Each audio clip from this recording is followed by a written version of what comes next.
Welcome back to The Explainer. We're jumping right back into our magnificent vocabulary expedition today. So, picture this. Professor Turtle is standing right in front of us, and he's opening up this massive, ancient, magical atlas. All of a sudden, the pages literally morph right out of the book. They turn into this giant, glowing globe spinning in mid-air, totally covered in hundreds of shimmering golden location pins. And honestly, that's exactly what we're exploring today. Welcome to the Great World Location Adventure, focusing on Part 2A of the Latin root locus. Let's get right into it. Okay, let's dive right into our core rule. Locus equals place. As all those golden pins and compasses glow in our virtual globe, I really want you to lock this in. Every single word in this family begins with the exact same idea, a position or a location. Whether we're talking about something physical, mathematical, or biological, locus just means place. And here is our magical treasure map for today's mission. Our trusted guide, Detective Raccoon, just got handed this by a soaring blue macaw. We're going to start with word detective training, move into the root formula chart, check out the frequency rankings, map our academic vocabulary, and then finish up with a final review and some champions tips. Section 1. Word detective training. Think like a championship speller. Now, if you want to think like a championship speller, you've got to realize something. They don't just sit around memorizing dictionary pages one by one. There's no way. Instead, they investigate words like elite detectives, uncovering secrets. To decode the hidden pieces of every single word, you need to follow Detective Raccoon's exact methodology and ask yourself 5 crucial questions. 1. What's the prefix? 2. What's the root? 3. What's the suffix? 4. What did the word originally mean? Its literal translation. And 5. How did its meaning actually change over time to become modern English? Let's apply this strategy right now. Let's break down this fantastic list of clues. First up, locate. We've got our root loc, meaning place, plus the suffix ate, which means to make or cause. So the literal meaning is to find the place. And the modern meaning? To discover where something is. Just imagine a vibrant treasure hunt through the ancient stone city of Petra, just to locate a hidden artifact. Next is local. That's loc plus al, which means relating to. Literally relating to a place. But modernly, it means belonging to a nearby area. Then we have locale, loc plus ale. This is a particular place, usually one with its very own unique atmosphere. Think of a breathtaking mountain locale. Moving right along to locality. Loc plus al plus ity, the state or condition. It literally means the condition of being a particular place, which we use today to mean a neighborhood or a district. Location combines loc with actation, the act or result of placing, meaning where something currently exists. And finally, locator. Loc plus ater, meaning one who finds places. Picture a high-tech dolphin submarine scanning the ocean floor. That submarine, that's a locator device. Okay, let's pause for a quick detective challenge. If you can locate something, are you moving it or finding its place? Take a second, think about it.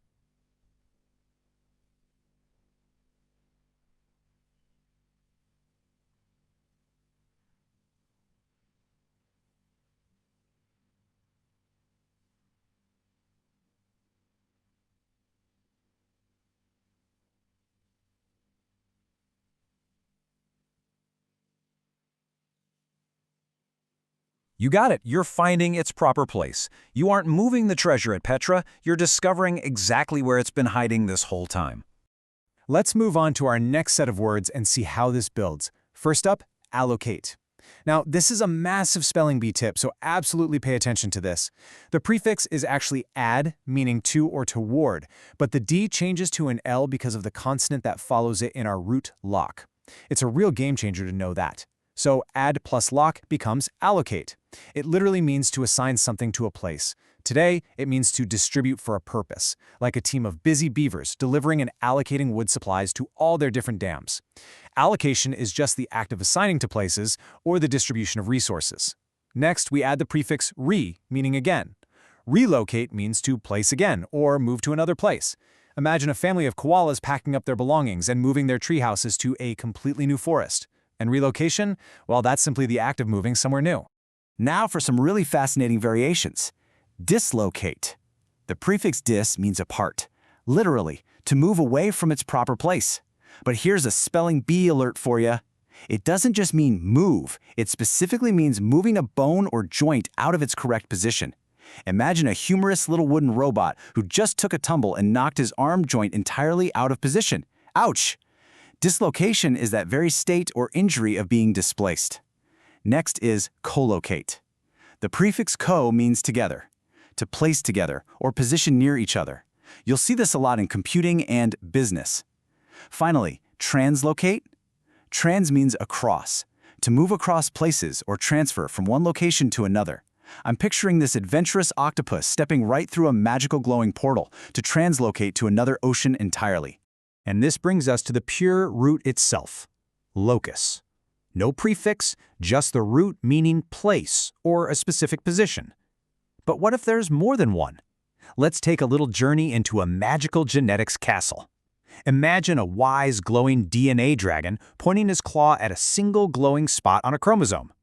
That's a locus.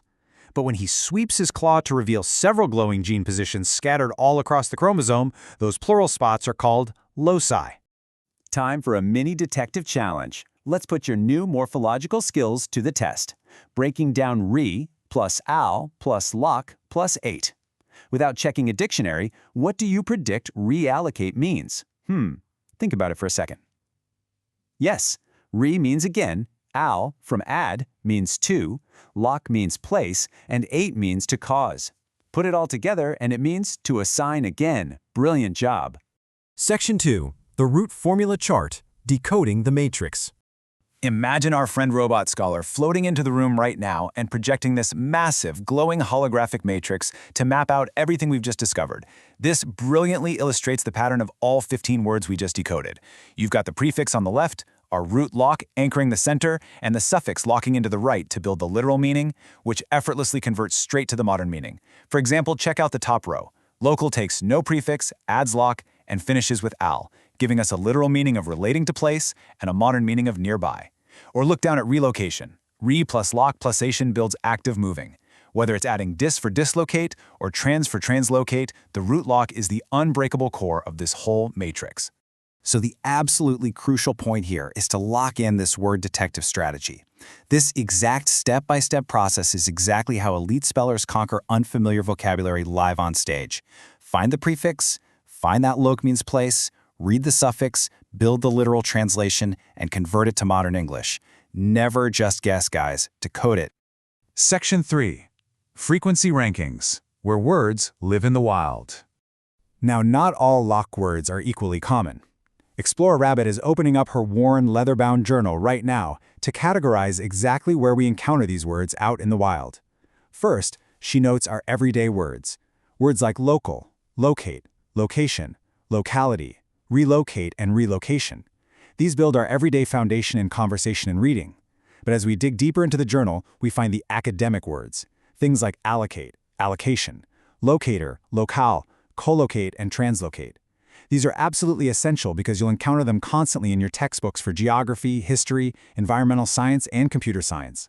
Now for the advanced competitors out there, we have the spelling bee words: locus, loci, translocation, allocatable, collocation, dislocate, and dislocation.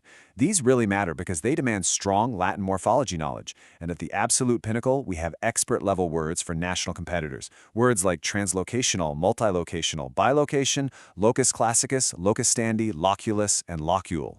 Oh, and here's a really vital contrast note from Explorer Rabbit. The word interlocution is an expert word, sure, but its root is actually primarily derived from loc, meaning to speak, not locus. Always, always check your roots carefully. So your master spelling bee strategy is to always ask yourself, is this an everyday word, an academic word, or a scientific term? Asking this single question helps you predict both the spelling and the exact contextual meaning of a highly challenging word. It's a total game changer. Section 4. Academic vocabulary. Locus in school subjects. The root locus doesn't just exist in spelling bees, you know. It actually powers the vocabulary of nearly every single academic subject, which makes school so much easier to navigate once you know the secret code. It's truly fascinating how beautifully this applies right across disciplines. Like in biology, we have locus and loci as the exact positions of genes on a chromosome, and translocation, which is the movement of genetic material from one place to another. In geography, we study the location where something exists, the locality of a region, or the locale, a place with its own unique atmosphere. In mathematics, a locus is a set of points that satisfy a rule. Imagine all the points exactly 5 centimeters from a fixed center point. Together, they form a circle, which is the locus of those points. Decoding the academic map a little further. In computer science, to allocate is to assign memory space for data in storage, and to relocate is to move programs to another memory location. In medicine, a dislocation is a joint physically forced out of its normal position. And in architecture, professionals must properly locate or choose exactly where a new building should stand before construction even begins. Wrapping up our school subjects. In government, we talk about local government, authority strictly connected to a specific area. In history, historians study historical locations and ancient locales. In literature, authors craft a locale, using the setting to shape the narrative's entire mood and culture. And in technology, our modern GPS relies entirely on being able to precisely locate people, places, and objects. The whole shebang revolves around LOCUS. Section 5. Final Review and Tips. The Ultimate Treasure. Well, you've almost completed the map. Let's bring Detective Raccoon, Robot Scholar, and Explorer Rabbit all together to uncover the ultimate treasure of our explainer. Reflecting on these foundational words one last time, I've got a mini review question for you. Can you now explain why all of these words, despite sounding a bit different, belong to the exact same family? Yes! Enthusiastically, yes!